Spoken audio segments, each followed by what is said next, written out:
Quería que me platicaran un poco acerca de la gestión, de la diferencia, por ejemplo, de renta versus eh, vivienda propia. ¿Cómo es que se da el proceso? Es un tema que genera mucha controversia. El tema es que nosotros no, hasta hace muy poco no teníamos aportaciones por parte de ningún órgano estatal y por lo tanto con fondos propios es muy difícil promover mucha vivienda de alquiler. De hecho, hasta hace relativamente poco nosotros adquiríamos estos suelos, entonces actuamos como si fuera un promotor privado, pero nosotros somos una entidad sin ánimo de lucro.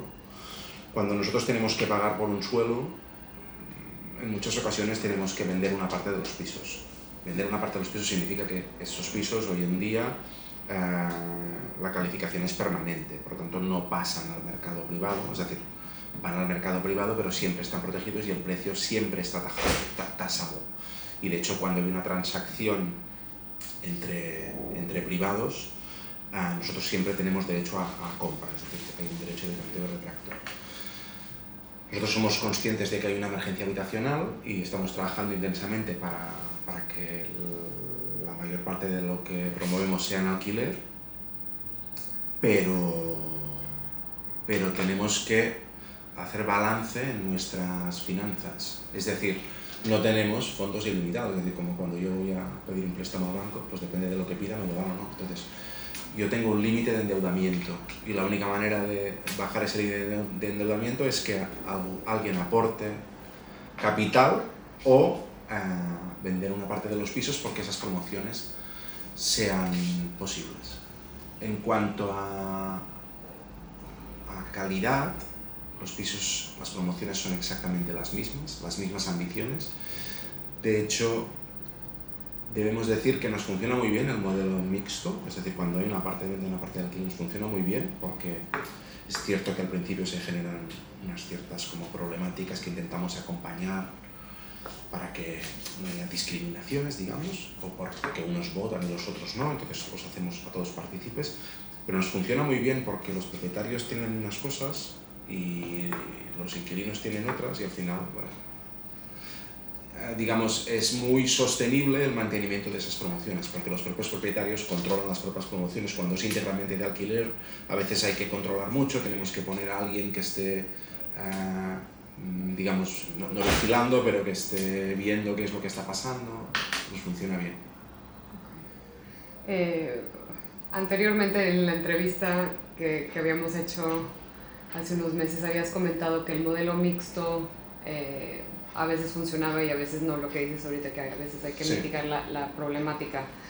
Ustedes en su experiencia en los pisos que ya han completado hace unos años, cuando vuelven, ¿ven algún tema de, por ejemplo, ya de discriminación, de mantenimiento? ¿En los mixtos? En los mixtos. No, nosotros, es decir, cuando hacemos una promoción mixta, nosotros, digamos, somos propietarios de la parte que rentamos, pero intentamos no ser activos en la comunidad, intentamos que ellos tomen sus propias decisiones. Entonces solo intervenimos cuando las decisiones, digamos, son incorrectas, cuando son ilegales o cuando afectan a algún tema que no nos parece oportuno como administración. Pero en general las promociones, digamos, cuando empezamos, digamos, la gente se conoce, bueno, es como se conoce, surgen, es decir, tienen que tomar una serie de decisiones, tardan un poco en concebir que el edificio es suyo o una parte es suya y que tienen que ser activos en las propuestas, es decir, ¿no? En descubrir que si faltan parkings para bicicletas, pueden decidir ponerlos y no reclamarlos a la administración, que nos parece bien. Entonces nosotros ayudamos, pero tienen que tomar sus propias decisiones. Pero en general los edificios tienen un mantenimiento muy bueno. De hecho, los proyectos, insistimos mucho en los concursos para que, digamos, la durabilidad sea alta y el mantenimiento sea bajo. ¿Qué pasa cuando, por ejemplo, entrega Imsol ya las llaves, cuando termina el proyecto? ¿Cuál es el rol, por ejemplo, cuando el proyecto ya termina, o a un año o a 10 años? Bueno, nosotros no desaparecemos nunca. Nosotros nos implicamos mucho últimamente en la transmisión de todos aquellos valores que promulgamos entre los arquitectos para que lleguen a la sociedad. Es decir, a los arquitectos proyectistas les pedimos unas cosas que entre el colectivo de los arquitectos, digamos, estamos muy sensibilizados, pero que muchas veces hacemos el proyecto, es un proyecto maravilloso, pero nadie lo explica a los habitantes. Esto no es así, porque nosotros se lo transmitíamos a los comerciales y los comerciales se lo explicaban, pero los comerciales tampoco son los que han pensado el proyecto y seguramente se pierdan cosas. Entonces lo que hemos hecho es, iniciamos una serie de actos donde los propios arquitectos, acompañados por nosotros, explican el porqué de tot plegat que hi ha principios en Catalunya, por qué son las cosas. En primer lugar, explicamos que ese edificio no es fruto de las voluntades de una administración. Nosotros organizamos un concurso público, ¿vale?, abierto, con lo cual recibimos propuestas de jóvenes, de mayores, de solventes, de todo el mundo, con ideas nuevas, con cosas que creemos que se pueden hacer. Hay un jurado pluridisciplinar y de ahí sale una propuesta ganadora que participa el ayuntamiento, participan los arquitectos externos, los internos, etcétera, etcétera. Todo este proceso se explica a los usuarios, así como el porqué de las decisiones tomadas. Esto abre los ojos a que, bueno, no es este señor que me ha, digamos, facilitado este piso porque creía que era así, sino que esto al final es como un caldo de cultivo del colectivo de la sociedad, porque nosotros también representamos a la sociedad y ellos también. Y nosotros tenemos un equipo, digamos, que le llamamos el equipo de postventa y un equipo que le llamamos el equipo comercial. El equipo comercial siempre va a las actas de la comunidad y es el que está en el día a día con las decisiones que se van tomando, y el equipo de postventas es el que está en el día a día de aquellas incidencias que podemos tener. A medida que pasan los años, el equipo de postventa desaparece porque todo pasa a ser mantenimiento, pero el equipo comercial permanece porque es el que representa a nuestras entidades que son de alquiler. Cuando es en venta, en realidad, con el paso del tiempo, el IMSOL acaba desapareciendo porque ellos cuando era íntegramente en venta, porque la comunidad anda ya sola. Es decir, nosotros en realidad ofrecemos un acompañamiento. Claro. Me imagino que a pesar de que son en venta, áreas comunes siguen estando involucrados. Bueno, seguimos estando involucrados o no, es decir, si la comunidad, es decir, nos involucramos cuando las decisiones, digamos, son incorrectas, pero si son correctas, el edificio es suyo, las áreas comunes, cuando era íntegramente en venta, eran suyas. Cuando es mixto, estamos involucrados, obviamente. Okay.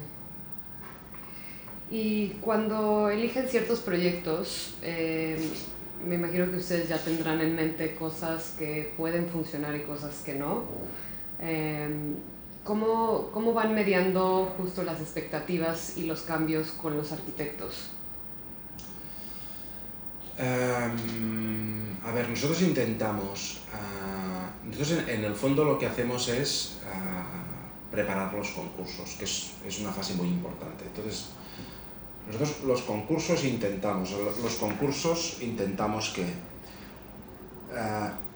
las propuestas respondan a las necesidades de hoy, porque no podemos eludirlas, pero prevean las del futuro, que son difíciles de prever. Por tanto, hay un punto que es que la clave es un poco como la flexibilidad, ¿no? Y en ese camino nosotros andamos como buscando. Pero nosotros no somos una entidad que tengamos un libro de estilo, los pisos tienen que ser así, porque en el momento que haces un libro de estilo, yo soy de los que pienso que ya queda obsoleto, y además hay un colectivo como es el de los arquitectos que está muy avanzado y que lo que necesitamos son, digamos, las ideas del futuro, o sea, saber hacia dónde tenemos que ir. Entonces, los concursos están, digamos, pensados para que sean el punto cero para hacer el proyecto, y a partir de aquí nosotros escogemos un concurso, fallamos un concurso como una idea, y a partir de aquí pues se establece un debate para llegar a conseguir todo lo que podamos de esa propuesta. Es decir, estamos sentados en esta mesa, pero no estamos Xavi y yo, sino que está el departamento de construcción, el departamento ambiental, luego vamos al ayuntamiento, luego vamos a no sé qué, y todos estos agentes vamos, digamos, poniendo una serie de preguntas, y lo que intentamos es dar la respuesta o convencer a los distintos agentes, porque siempre el resultado final es el acuerdo entre estos distintos agentes, yo creo. Y entonces en la fase, en la evolución del proyecto, por lo general, ¿qué cambios hay? Bueno, en general, cambios es evolución, es decir, los propios arquitectos muchas veces nos proponen cosas, nosotros lo que hacemos son ajustes en base a nuestras experiencias, es decir, por ejemplo, temas de sostenibilidad, temas de durabilidad, es decir, en las fases de anteproyecto pedimos muchos estudios a nivel de sostenibilidad para poder tomar las decisiones estratégicas al principio. Más al final quizás son temas más ya que afectan a la durabilidad, a la gestión de del propio edificio, pues saber si las instalaciones van a ser centralizadas o no. Es decir, cuando recibimos la propuesta, a veces fallamos un concurso, pero hay algunas salvedades porque hay que hacer algún cambio programático porque el ayuntamiento nos ha pedido que haya más de 2 dormitorios y menos de 3, o que haya algo más de espacios comunes. Entonces, bueno, al final el proyecto evoluciona en el sentido que los agentes decidimos, pero muchas veces los cambios de dirección vienen dados por los costes. Nosotros tenemos costes muy ajustados porque tenemos presupuestos muy ajustados y eso puede ser que haya algún cambio radical, o por ejemplo puede ser que convenzamos al ayuntamiento para no construir un parking que la normativa nos decía. Pueden sucederse ese tipo de cambios. Pero que la esencia del proyecto sigue vigente. Sí. No se pierde. Pero por ejemplo, si se pueden agregar más o menos pisos, ¿les ha pasado Nos puede pasar, pero la idea es que no. La idea es que en el jurado participa el ayuntamiento, es decir, en el jurado hay tanto los jefes, digamos, a nivel político, a nivel técnico, y también por parte del ayuntamiento y también por parte ambiental, digamos. Entonces, la idea es encontrar el proyecto consenso para que se pueda mantener como la esencia, es decir, no fallamos un concurso pensando que cogeremos le quitaremos un bloque, le pondremos otro. No, es decir, cuando fallamos un concurso y nos sentamos el primer día con el arquitecto, no es en plan, bueno, has ganado tú, pero vamos a cambiarlo todo, no.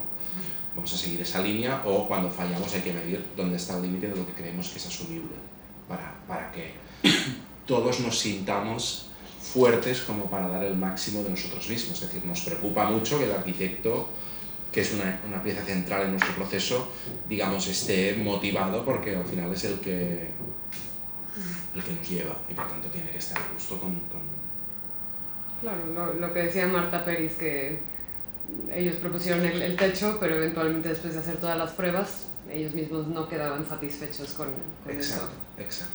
O a veces esa fase, ese diálogo, ¿no?, entre la respuesta inmediata, que la necesitamos porque al final los habitantes van a ser los de ahora, es decir, cómo damos respuesta a lo que nos piden ahora sin renunciar a lo que suponemos que nos va a pasar en el futuro, ¿no? Y ese diálogo, ¿no? Marta te decía, Cornellá en el proyecto era más poroso. Sí, eso hubiera sido fantástico, pero no había espacio para un materaje, por ejemplo, ¿no?, que es algo que todo el mundo nos pide. Entonces, ¿cómo hacemos, no? ¿Cómo encontramos ese punto mixto, no? Pues hombre, si la pared es de cartón yeso, eso en un fin de semana y con un cúter prácticamente lo quitamos, por lo tanto podemos, ¿eso es asumible? Pues igual sí. ¿Y qué impacto tienen los cambios políticos para ustedes? ¿Qué tanto dependen los turnos políticos en Sol?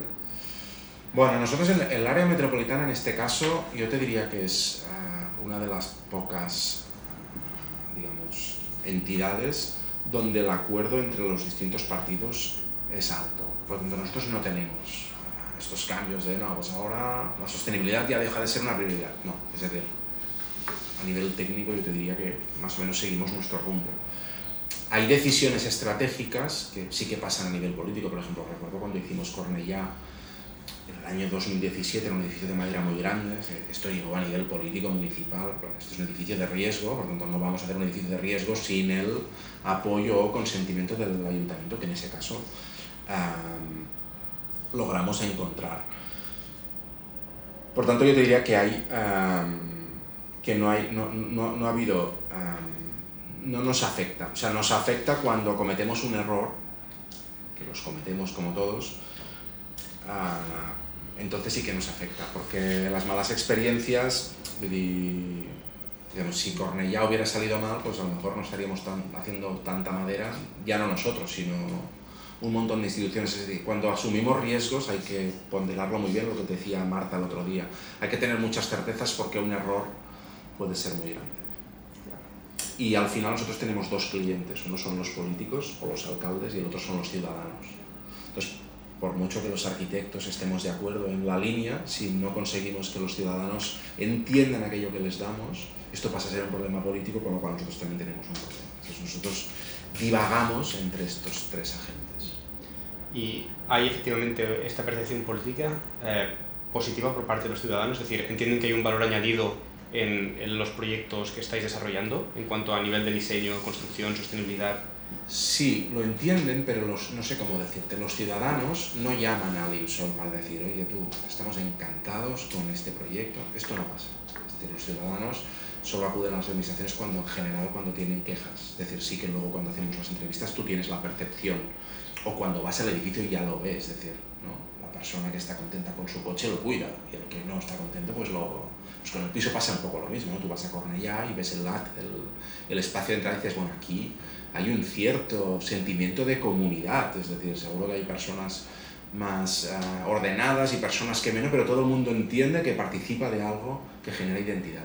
Entonces yo creo que claramente sí, es una tarea nuestra también trabajar para que los ayuntamientos, digamos, nos tomen como modelo de referencia, como promotor público de calidad, que apuesta por la eficiencia, que le dedicamos mucho tiempo a la transmisión de estos valores a los ciudadanos y por tanto remamos, y eso está muy bien, pero no podemos cometer errores, porque un edificio, ya no te digo con goteras, un edificio con problemas de convivencia, o con problemas de privacidad, o con problemas de este tipo, digamos, que afecten a un porcentaje elevado de la comunidad, es un problema político. Entonces, hay políticos valientes y políticos que no lo son tanto. Y cuando tienes un político valiente lo puede entender, pero cuando es un problema para él, pues nos traspasa ese problema y entonces hay una escala y es normal. Me imagino que, bueno, pasa un poco lo que pasa en Inglaterra, que también hay mucho estigma sobre lo que es la vivienda social. Ustedes, en su experiencia desarrollando los proyectos, ¿creen que este valor añadido de la calidad arquitectónica ayuda con ese estigma? Completamente. De hecho, digamos, hay una parte de la sociedad, es decir, un poco, digamos, estamos haciendo lo que deben hacer los privados, que es hacer la inversión que toca para que la vivienda no sea digna, sino que vaya mucho más allá. Por tanto, yo creo que tanto a nivel de arquitectura como de gestión, como de sostenibilidad, intentamos ser ejemplares. Llegamos hasta donde llegamos porque tenemos una limitación presupuestaria muy elevada. Por tanto, ya nadie duda que una vivienda del IMSOL va a ser una vivienda extraordinaria. Pero no sé cómo decirte, hemos de ponderar los riesgos, intentamos ser el referente también para que los privados, es decir, intentamos abrir caminos para que los privados de algún modo nos sigan. El problema de la vivienda al final tampoco lo vamos a resolver las administraciones porque tenemos la capacidad que tenemos y necesitamos que los privados entiendan esto, pero es difícil, es muy difícil. Los privados, porque al final los privados, digamos, los números tienen que salir igual que nosotros, es decir, las reglas son las mismas, pero la capacidad de innovar o de arriesgar es bastante menor. ¿En qué medida está pasando esto? ¿Podrías dar ejemplo en algún aspecto en el cual el privado haya como aprovechado una investigación que habéis desarrollado desde una institución pública? Bueno, nosotros formamos parte de una sociedad mixta y al final tenemos el intercambio de impresiones. El tema es que el privado lo que hace es darle a la sociedad lo que la sociedad quiere. Es bastante fácil, tú vas por la calle y ves los edificios que la gente quiere. Y nosotros no es que no queramos darles a los ciudadanos lo que quieren. Les damos lo que quieren, pero también les damos lo que la sociedad necesita. Es decir, nuestros edificios están pensados como un equipamiento. Es decir, desde el punto de vista del interés general. Es decir, nuestros pisos son para usuarios concretos, usuarias, pero tienen un interés general. Se piensan como una biblioteca o como un equipamiento. Si un privado, cuando promueve, tuviera la conciencia del interés general, ¿no?, se acercaría mucho más a lo que nosotros estamos haciendo. Al final, un privado lo que intenta es resolver ese problema concreto para un usuario concreto y en ese momento concreto. Y lo que venga en el futuro se verá. Esa es un poco mi percepción. Hablando de los usuarios, ¿cuál es por ejemplo, como el nicho demográfico que ustedes tienden a ver? Porque entiendo que también hay un máximo salario para poder acceder a los pisos, pero ¿hay algún mínimo? O sea, gente que no se pueda pagar. Sí. O sea, nosotros como promotora pública sin ánimo de lucro hacemos contratos, nosotros lo llamamos convenio porque no es un contrato, con los ayuntamientos. Entonces, es el ayuntamiento, que es el que conoce el territorio, el que nos establece el programa. En general nuestros edificios son generalistas, es decir, cabe todo. Y hay unas cuantas listas, hay unos cuantos pisos que son para jóvenes, hay unos cuantos pisos que son para adultos, hay unos cuantos pisos que son para todos. Es decir, hay una renta mínima, hay unos parámetros que son legales. Es decir, el ayuntamiento autonómico te dice, para poder optar a una vivienda de protección oficial en venta o en alquiler, tienes que tener un ingreso mínimo y un ingreso máximo.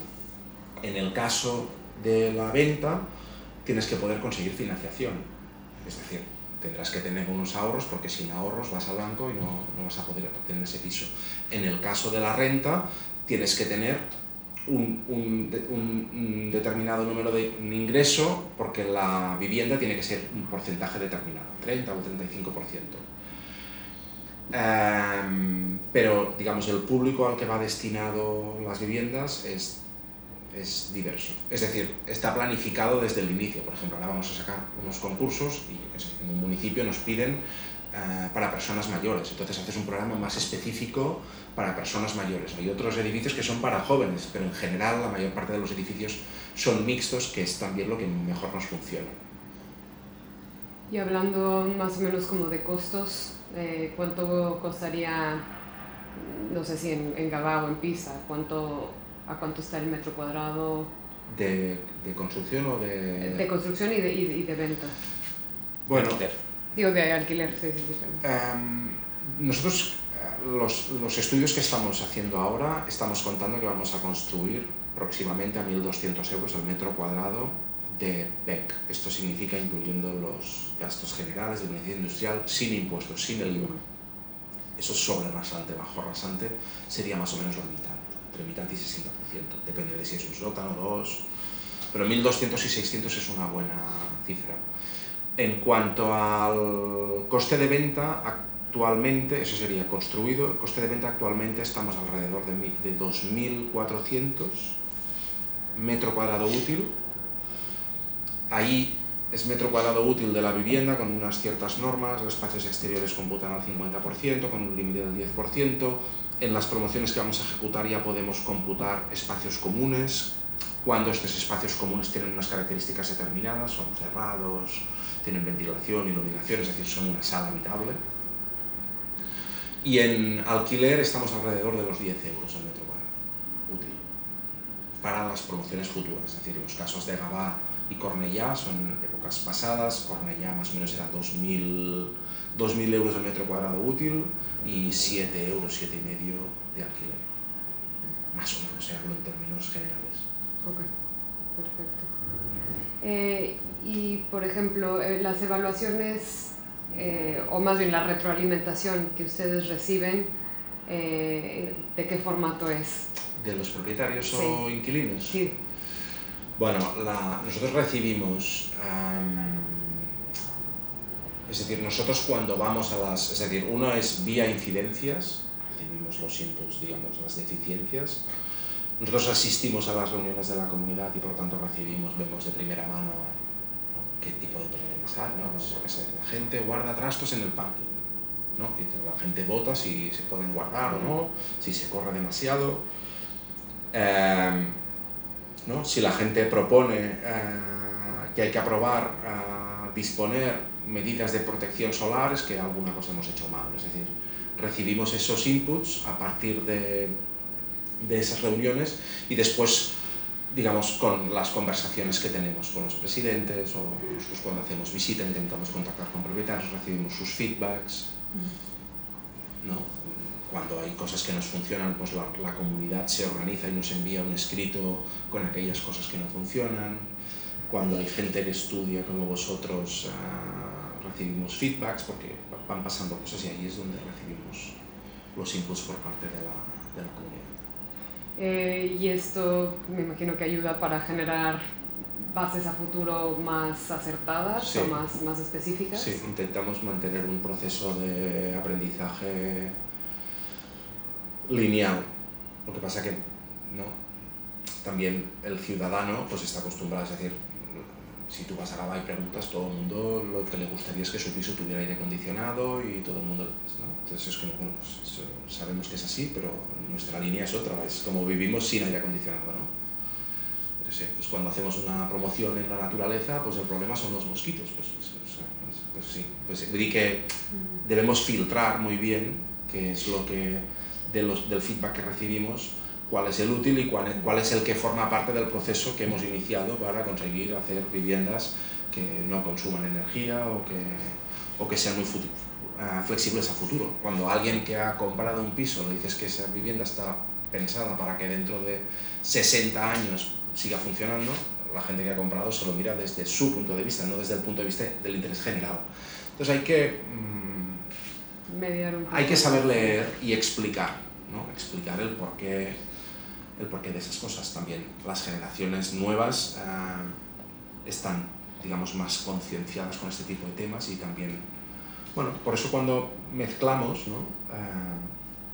Pues bueno, aparecen todas estas inquietudes y al final es mucho más rico el debate, ¿no? También los que están en planta baja tienen unas inquietudes y los que están en los áticos tienen otras y hay que llegar a acuerdos. Pues esto es un poco lo mismo, que es la riqueza pero es bastante complejo. Sí, me imagino. Esto era por curiosidad, cuando estábamos en Pisa, la azotea, esa azotea en algún momento se pensó como área común para que la gente la utilizara. Sí, esto es una de las cosas que nos pasan, es decir, nosotros en Pisa porque nosotros era un cine, lo compramos, tal, la mayor parte de los pisos eran de venta, por lo tanto pasa a ser, digamos, la comunidad tiene mayoría para decidir lo que hacen. Nosotros tenemos una dotación económica y hemos de ser listos con la dotación económica porque, no sé cómo decirte, nosotros hemos invertido dinero en hacer huertos urbanos en algunas promociones y si luego los usuarios o las usuarias no lo hacen, pues hemos tirado un dinero, por lo cual lo que tenemos que hacer es que nuestras inversiones pues vayan siempre decimos en el contenedor, en la parte pasiva del edificio. En Pisa nos hemos gastado pues en la aerotermia, en la madera, en la calidad de los materiales, en la ventilación cruzada, en la cantidad de fachada, en todas estas cosas. ¿Ves la cubierta?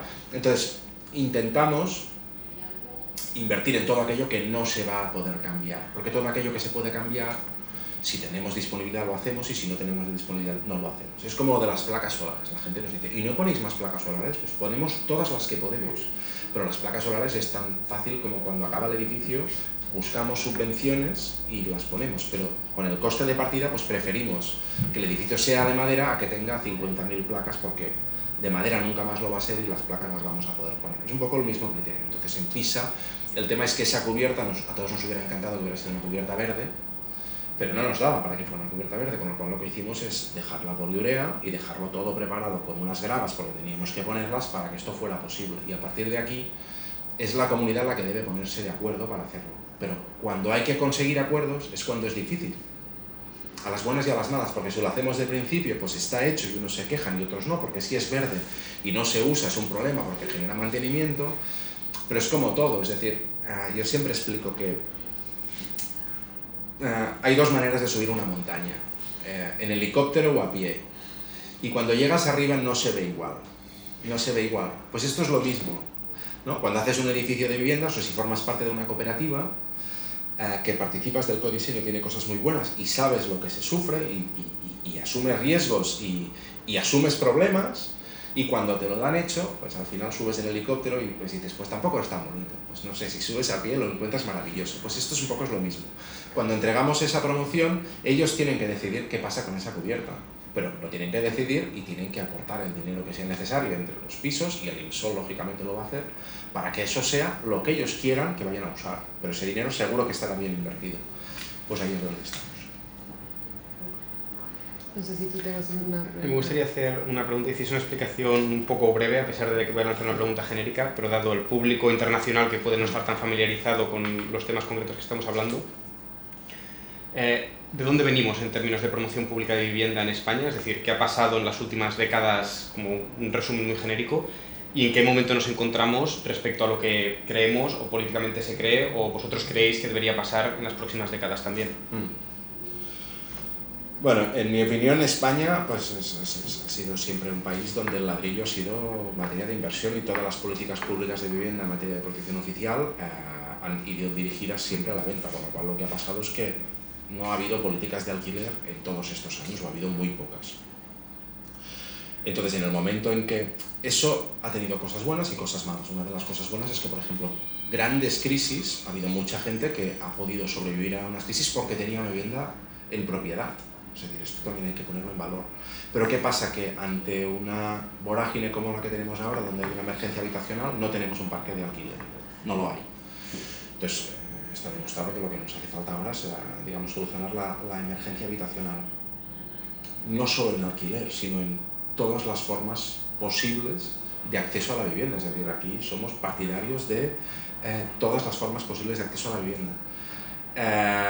Pero no lo hay, no hemos hecho los deberes durante 30, 40 años. Por lo tanto, las administraciones que no tenemos aporte, es decir, no se puede cambiar esa situación sin una aportación monetaria que somos como país somos incapaces de afrontar, y más si los privados. Por lo cual hace falta mucha vivienda de alquiler, pero hace falta mucha aportación dineraria. Mientras esto pase, hay distintas maneras de hacerlo, es decir, no hacer nada hasta que tengamos el dinero o ir haciendo todo lo que podemos. Hay algunas administraciones que tienen aportaciones municipales, como por ejemplo Barcelona, es decir, cada vez que hay una edad, pues el ayuntamiento pone dinero. Nosotros no podemos jugar así. Los ayuntamientos, digamos, metropolitanos son ayuntamientos más modestos, es decir, acuden a nosotros porque ni siquiera tienen los servicios técnicos para poder desarrollar estas promociones, con lo cual estamos allí jugando con la política municipal para que una política de vivienda en alquiler o en diferentes regímenes de acceso potente sea forjada. ¿Sí? También el cambio legislativo para que no se pierda la calificación de protegido, esto también ayuda a no perder el parque público. Esto fue uno de los grandes problemas que tuvimos, es decir, en la época que hacíamos vivienda de protección oficial de venta, las calificaciones eran por un tiempo determinado, con lo cual cuando pasaba un cierto tiempo desaparecían del mercado público. Y esto significa que toda la promoción de viviendas de muchos años digamos, está en el mercado privado. ¿En qué momento se cambia esta ley? Esto se cambia, yo no te sé decir. Sí, 17, es decir, luego lo que pasa hay en periodos transitorios donde se pasa, digamos, a los años 2000, igual eran 15 años, esto se va alargando, llega un momento que son 90 años y después ya se pasa al permanente, es transitorio, parece que sí que es el 17 cuando es permanente. ¿Y cuáles son los grandes temas que vosotros creéis tiene que abordar la vivienda? O sea, aparte de la necesidad, ¿no? Aparte de cantidad, digamos, pero a nivel cualitativo, ¿cuáles son los grandes temas que tiene que afrontar la nueva vivienda? A ver, hay uno que es normativo, es decir, esto es un tema que salió de debate el otro día, ¿no? Es decir, en este país las normativas siempre están pensadas para que no se haga un mal uso, pero esto también es muy limitativo, ¿no? Es decir, hay temas que limitan, es decir, por ejemplo, los temas de flexibilidad, ¿no? Esto que entre los arquitectos es muy común, de vamos a hacer un edificio que algunos módulos se puedan ir intercambiando, podamos ir agregando unidades. Esto es imposible. Es imposible porque el notario estalla, es decir, ¿no? Todo está pensado para que la propiedad horizontal esté muy pensada, ¿no? Tiene que ser un equipamiento y eso conlleva, entonces si es un equipamiento, la cédula no sé qué, está 4 días los dotacionales no aparecen, ¿no? Temas que surgían el otro día, la continuidad de la vivienda, es decir, una vivienda que tenga una unidad separada ya no puede ser una vivienda, ¿no? Aunque pases por un espacio que se puede llamar galería, es decir, si nosotros tenemos una vivienda y hay una galería que conduce a la otra estancia no puede ser vivienda, tiene que ser otros. Eso es como extraño. o temas, por ejemplo, que afectan a las nuevas maneras de habitar, los cohousing, los clusters. Todo esto tienes que andar haciendo inventos para que algo semejante pueda suceder. Es decir, para que 5 familias puedan habitar en un clúster, tengo que inventarme que la cédula es de un piso de 300 metros, con lo cual no puede ser protegido porque la ley de protección oficial te la limita, ¿no? Es como... Entonces, los parámetros normativos es un poco, digamos, hay que avanzar, es decir, la sociedad avanza muy rápido y la legislación un poco va por detrás. Entonces, lo mismo que les pasa a los arquitectos, que explicaba Marta Peris, que siempre hay que buscar los límites en las normativas de habitabilidad o las normativas, las ordenanzas de edificación, pues en la legalidad, digamos, de códigos civiles, habitabilidad y todo esto, pues un poco nos pasa un poco lo mismo. Y luego, no sé, pues yo te diría que lo que necesitamos es, cuando se legisla, la legislación tiene que ir acompañada de una dotación presupuestaria, es decir, porque está muy bien promulgar que no sé quién va a hacer no sé cuántas miles de viviendas, pero pues es que es imposible si no hay... Entonces estamos aquí. Todo el mundo hace lo que buenamente puede con la mejor de sus intenciones. ¿Cuántos proyectos tienen ahorita activos?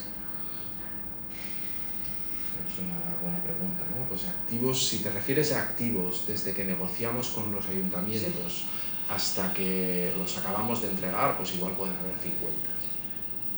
Igual estaremos construyendo 8, estamos proyectando 6 o 7, vamos a sacar un concurso de 5 y negociamos 10 o 15 más. ¿Y más o menos cuál es el porcentaje que tienen venta alquiler? Por lo general? Es creciente, Varía, es creciente, es variable pero es creciente. Es decir, lo de la venta pasa por ejemplo, hay algunos casos en los que algunos ayuntamientos nos piden que haya una parte de venta porque quieren afianzar población. Es decir, hay barrios que pueden ser complicados y dicen, hombre, a mí me interesa que haya gente que ponga sus raíces aquí porque quiero estabilizar. Esto es una situación. O por lo menos con una parte de los habitantes del edificio. Hay otras situaciones en que el solar no es de nadie, es de un privado y el ayuntamiento nos pide que compremos ese solar. Cuando nosotros compramos un solar es como, vale, nosotros entramos a negociar con ese privado. Pero si tengo que pagar ese suelo, que es privado, o que hay que pagarle a la Sareb, o que hay que pagarle a alguien, entonces cuando yo voy a hacer viviendas de alquiler. ¿Estamos de acuerdo? Esas son las restas. ¿Qué hacemos? No hacemos nada, que entre un privado, no, pues entramos a comprar y promovemos viviendas de alquiler en venta en un solar en el que hemos pagado. Esos son los casos. Lo digo porque a veces no se entienden algunas políticas y esas cosas son las que nos funcionan. Pero en general todo el mundo está de acuerdo que lo que hay que promover es viviendas sociales de alquiler.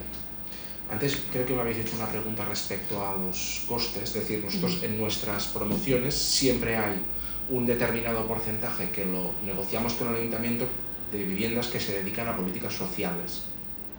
Es decir, nuestros pisos valen 7, 8, 9 euros el metro cuadrado útil, pero hay una parte que no valen eso, que esos pisos son para servicios sociales del ayuntamiento, para situaciones de emergencia, sea situaciones de emergencia por temas de género o por temas de vulnerabilidad.